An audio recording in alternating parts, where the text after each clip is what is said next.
So my name is Bob Patterson.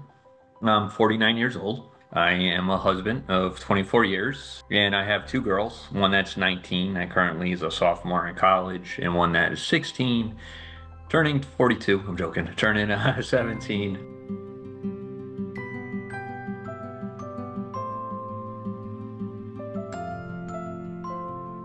Back in the middle of June of 2024, I did start experiencing some, mild, not too crazy stomach cramping and issues. Did go see my doctor and everything looked fine and great.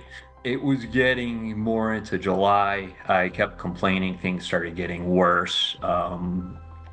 Stool movements were different. The pain was a lot more crazy than it should.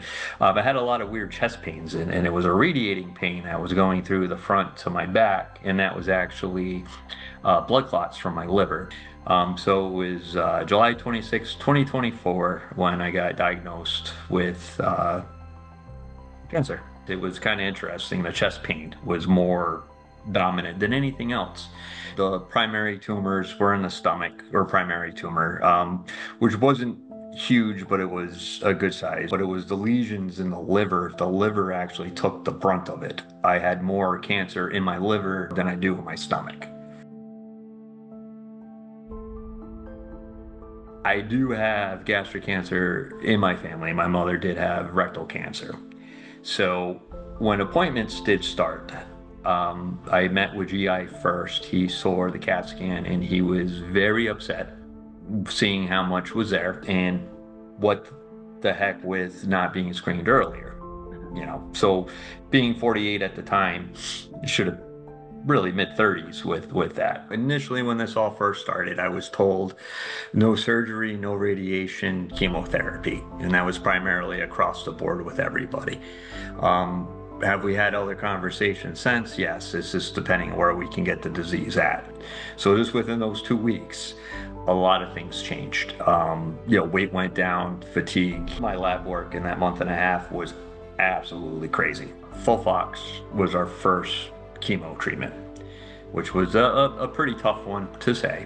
That first treatment, I couldn't believe it. The pain actually subsided in my stomach because we had gotten the other pains under control with the blood thinners. And then we continued that for 16 cycles. So unfortunately, we started progressing again. We did have some regression, not a lot, but we were kind of getting under control where we felt, I was feeling good. And then it was probably about March, April, I wasn't feeling well. My oncologist, he uses a Guardian 360. It kind of looks at the tumor cells and the DNA in it and does percentages. You can kind of see how the treatment plan's going. So without doing the CAT scan, it's kind of using your blood. We did go up, we were probably in like 15% area. So we had switched over to ramucirumab and Paxil at that time. So that was an immunotherapy and a chemotherapy. Then we did a CAT scan in July. We saw growth. So now, unfortunately, the conversation with the oncologist was, we're kind of running out of options. We need to start looking at some clinicals and things like that. Surgery becomes an option. That's something that we can discuss. But I'm really hoping not to do that part just because of what I've seen growing up with my mom. I was 16. It was 1993 Veterans Day, and I brought her to the emergency room because she wasn't feeling well. So she was diagnosed. Then she did have a rectal bypass per se. They did a colostomy, kind of removed her rectum because that's where the cancer was at. And the plan was to do reconstructive surgery. There was too much radiation damage to go back. So she did, unfortunately, have to catheterize herself every day and did have a colostomy bag.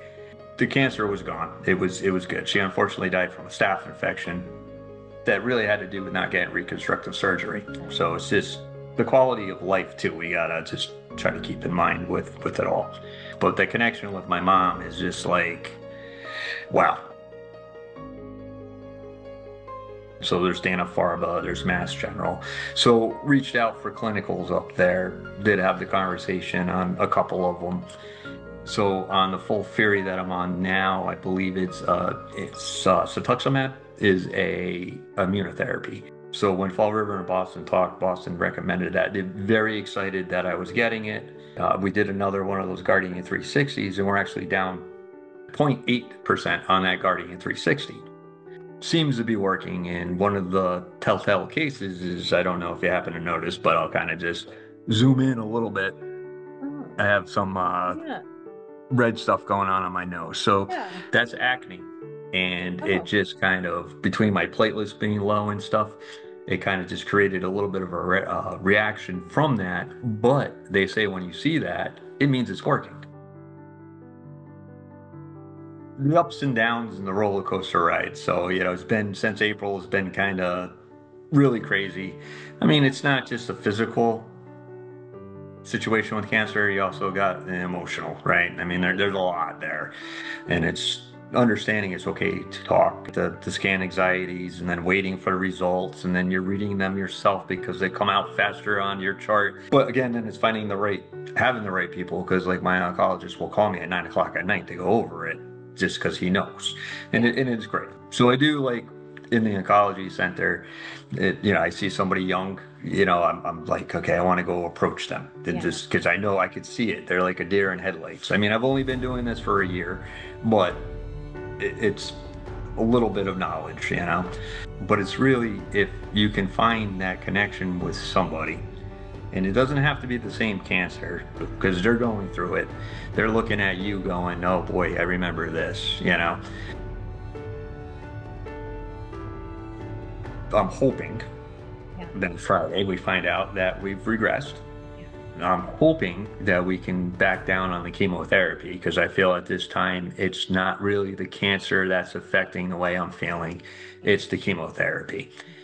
And at least this could be part of my stepping stone of trying Yeah. to advocate for things.